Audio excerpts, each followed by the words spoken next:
There are whispers of a new style Royal Champion charge that is becoming popular. There's an interesting relationship to understand why this is becoming popular between the way bases are being built and the way attacks are being done. And it's always to try and counter the other, right? So as the Royal Champion charge has become very popular, you start to see bases like this.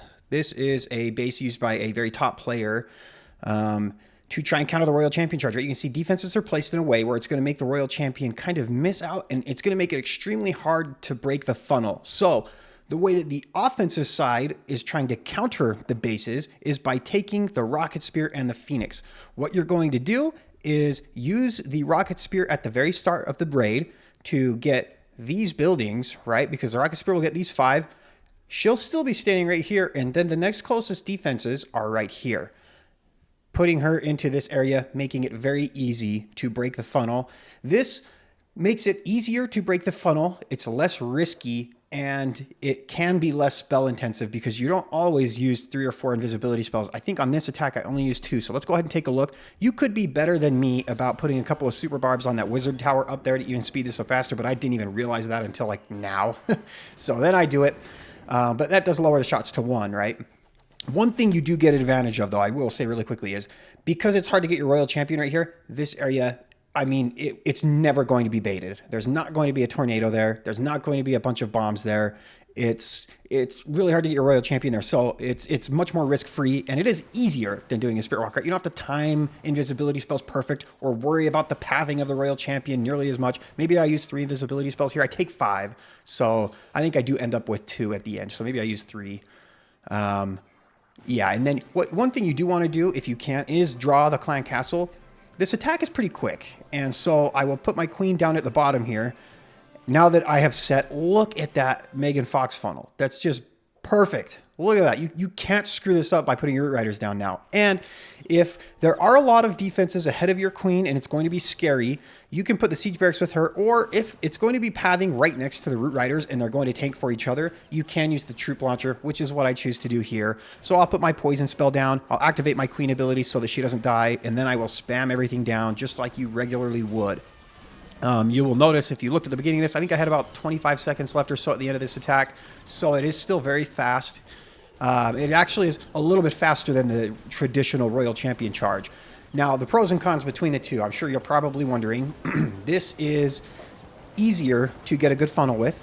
It is safer, but it does have less potential to do the most amount of damage with a Royal Champion charge. So if you would consider yourself a very top player and are very good at the Spirit Walk, you probably will continue to do it the way that you've been doing it. But if you do struggle, or you do come across bases like this all the time, and you do struggle breaking the funnel, you can switch to this. Obviously, this attack is so strong that you can sacrifice a little bit of the potential offense to be safer and still have it overkill basically every base, right? And which is exactly what's going to happen here. I will just fast forward through the rest of this attack. We swag, I think, 2 invisibility spells. Maybe I do use them to try and just keep things alive, but by the way, the Spirit Fox on the Minion Prince actually really good because there are a bunch of ground units ahead of him. So the Spirit Fox usually lives most of the raid. It dies right here at the end. But the Spirit Fox on the Minion Prince, I think it's better than the Angry Jelly, right? Because the Angry Jelly wears off and he's going to be targeting basically the same stuff the Root Riders do anyway. And then he goes invisible every 4 seconds or whatever to avoid air defenses, or if a single Inferno or a Monolith is targeting him. There's been a lot of cases where I've found the Spirit Fox actually is really good with the Minion Prince. So let's take this into Legend League and find out just how versatile this can be. We know it's good, but how versatile is it? I don't really know that I need to prove that this army's good. I think everybody knows that this army's really good. If I fail attacks in Legend League, it's probably due to me screwing it up somehow and not because the army sucks. But we'll go ahead and take it into Legend League anyway. All right, I've already done 4 hits today for another video with a Super Yeti army, so we're going to show 4 off. I'm actually going to take the giant arrow on the queen, just in case we get an invis section. I don't feel like I have a lot of tools to deal with that. So this is the snapshot. 3 Yetis, I think, are what's going to be best for both CCs, if that makes sense. It will work with the troop launcher as well as the siege barracks, but there aren't very many that do work that well for both, so that's kind of the idea. All right, let's go ahead and dive in. Let's see. Where do we break the funnel here? Obviously, you want to try and stay away from heroes if you can with the Royal Champion because they're going to soak up so many shots and time and energy and stuff. I think Put the Royal Champion here. We'll let her get this Wizard Tower. And then we'll activate the Rocket Spear. That way I'm not wasting 2 shots at the very beginning. And we'll still be able to break the funnel here. We should be going right to the Multi-Arch Tower or the Expo after. Wow, okay. That works.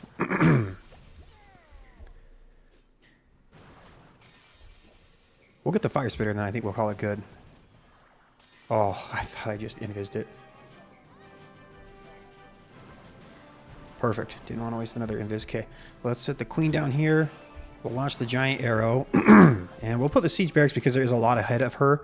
Man, I have like something in my throat.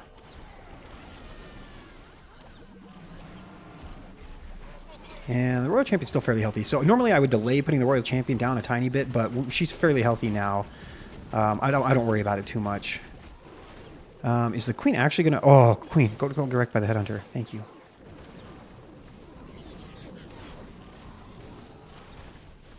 Okay, well, the Siege Barracks kind of gets wrecked. I guess they do help set the funnel really well.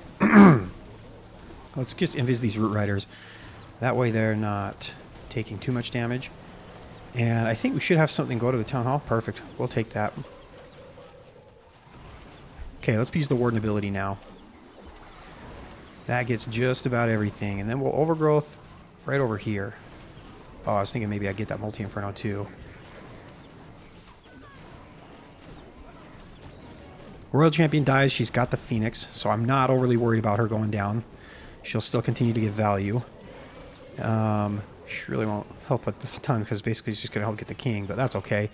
And we've got plenty of stuff for... Oh, that's a dumb place to put a... I do want to save this wall breaker, though, because I don't really know where I'm going to need it. You gotta be kidding me. This is going to be the worst minion prince ability ever. Where's my queen? What the heck is she doing? I literally can't see her.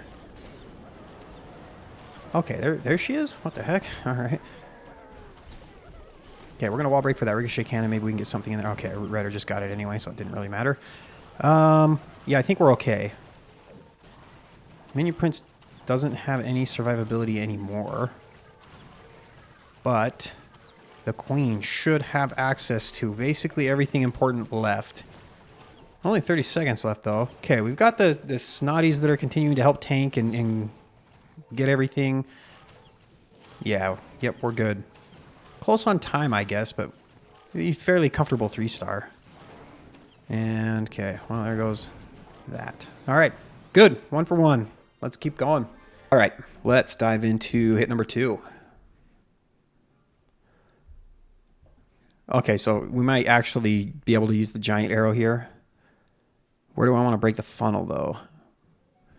I feel like on this base is another one where maybe I didn't need it, but it still works.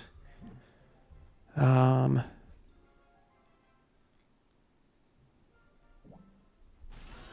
I mean, if we take a couple mortar shots, that nobody cares about that. I will need to angle my queen to get a good Giant Arrow off. That might be kind of hard. Let's just let you take this real quick.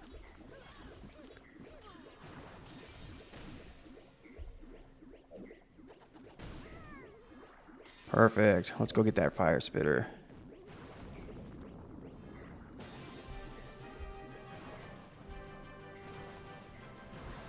Alright, let's put the Queen down here. We trigger the Giant Arrow. Put the Siege Barracks over here too. We'll start with some Valkyries right here while we help the Queen deal with this Clan Castle.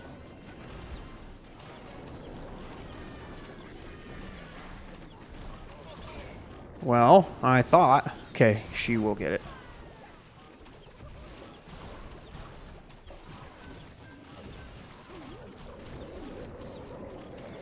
Okay, let's put the Royal Champion down now. I do delay her a tiny bit just so that I know.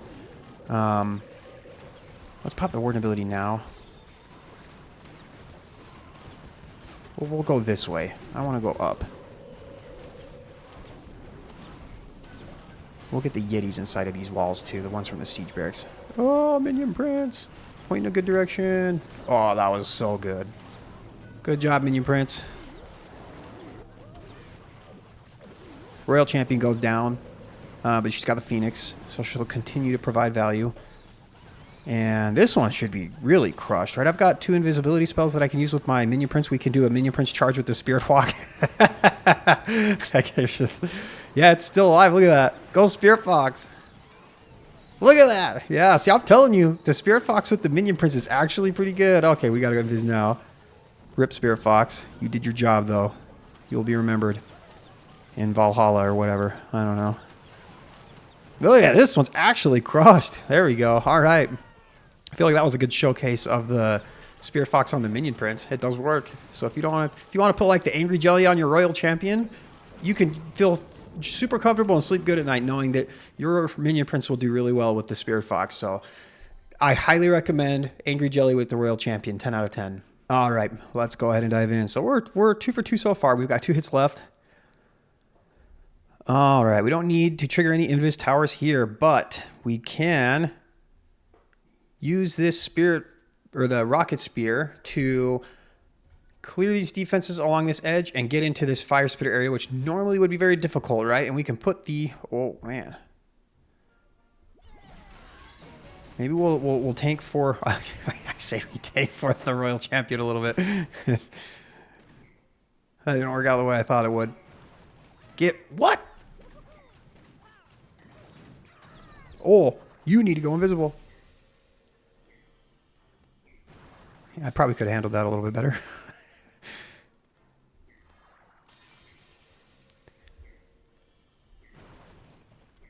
I want to get the poison tower if I can.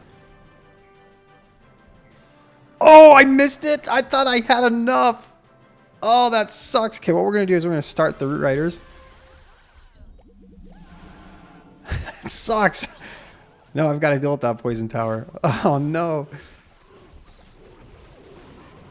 We'll use the troop launcher here, and I'll just stick my queen right here. And I'll put the Royal Champion down now. She's kind of low, but we just need the queen to clear this little side cluster of defenses over here. Oh, there's an empty broken wall right there? Okay, that's weird. Okay, let's go ahead and just... What we're going to do is we're going to overgrowth right here. That way my queen stays a little bit safer. But then we can kind of deal with the other scary stuff on this end of the base.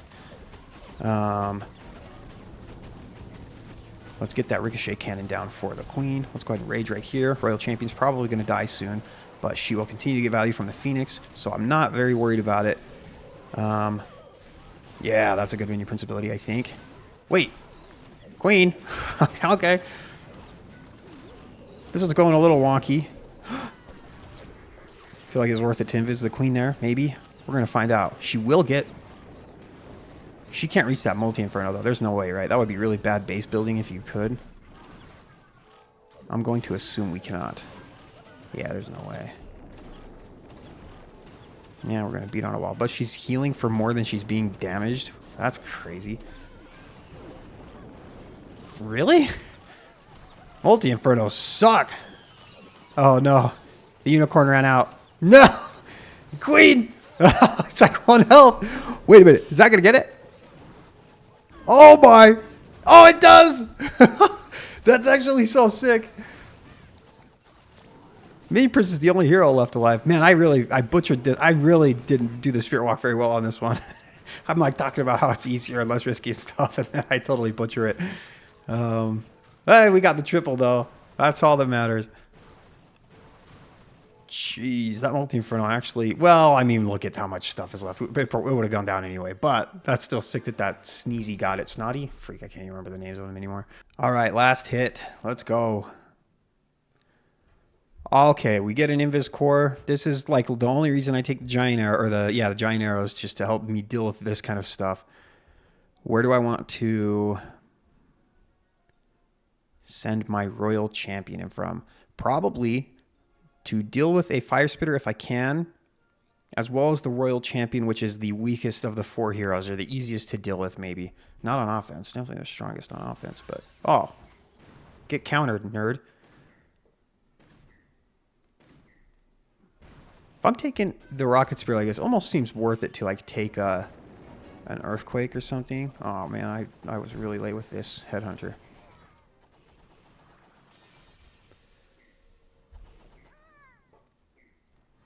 Whoa, that was a good time to invis.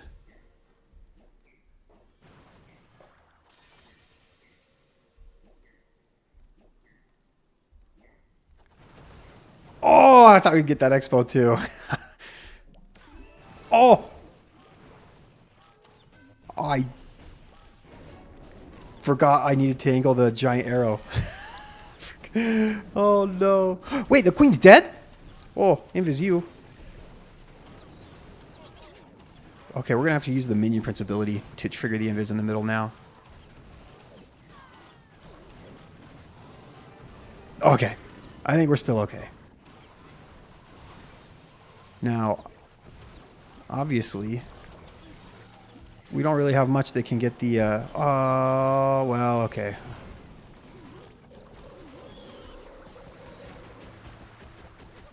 Hey, get out of here, OP. Oh, I have my ward ability too. What am I doing? Oh, I really butchered this raid. What is going to the town hall? Nothing? Do I... Oh, that actually might be a sick wall break.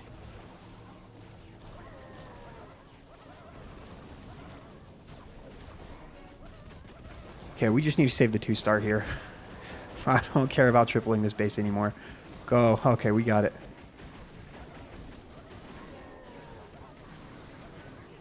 Spirit Fox still confirmed OP with the minion prince. Look at that. Still alive. He's still just going.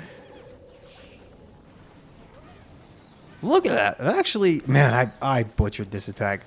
Don't hold this one against the attack. This one was definitely 100% my fault. Spirit Fox still alive. Go invisible. Oh, get the air defense. Oh my gosh, it's so sick. The combo. Look at that. Look, there's nothing that can hit air over here. Oh, rip. Well, we get the spell tower. All right, we'll get that building where we're going to end on an 82% freak. So we go 3 for 4. I really butchered this last attack. So I whiffed the giant arrow. I didn't even think about it until I put her down. And then I was like, oh, there's an invis in the core I forgot about. And then 2, I didn't use my warden ability. 3, I should have overgrowthed one of the sides to make sure that my stuff went to the middle too. Oh, what a terrible attack. Anyway, I think the trick, it can be really good. It's almost like the giant arrow, I would say, where it's useful like 25% of the time, where it's like, oh, that was so worth it. But then the other 75% of the time, it's like, yeah, it's okay, but it's probably not as good as the other equipment and stuff, right? So that's kind of how I would rate it. So it's kind of a safety net, I would say. If you get bases that are really hard to spirit walk, this is a good safety net. Obviously, you can sacrifice the potential with this army, like I said earlier, because of it being so strong. But anyway, that will do it for this video. I will see you guys next time.